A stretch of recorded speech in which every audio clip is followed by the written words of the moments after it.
វាយ៉ានេះយ៉ាតូចយ៉ាធំដើរទឹមគ្នាមកច្រើនណាយ៉ា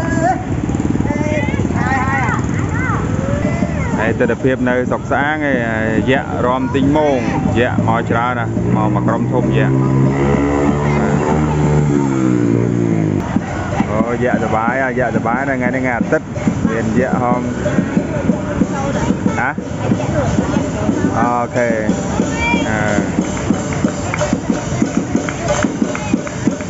យ៉ាច្រើនណាយ៉ារំអូយ៉ាធំណាយ៉ានេះ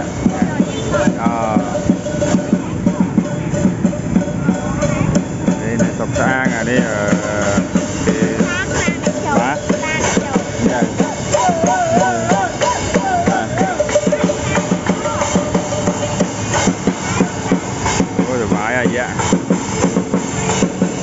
ថ្ងៃទី19បាទទៅពីម៉ោងដែរទៅវត្តរំលៀបបាទមានតាកូនជីមានយ៉ា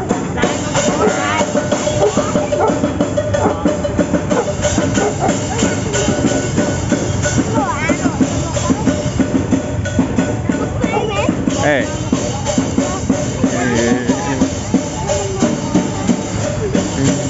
មកនេះយ៉ាចំក្រោយអូនៅស្នំនៅមនំនៅមីនាងច្រើនណា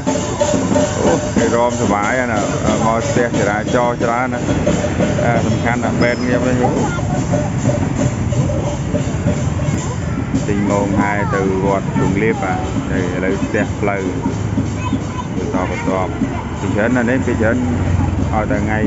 អាទិត្យពីច្រើនហើយឲ្យតែខ្ញុំមកស្អាងជួយបានជួបរហូតបងហើយបែននេះកាយខ្ញុំ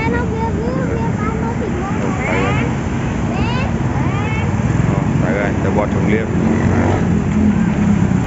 បាទសូមអរគុណច្រើនហ្នឹងហើយ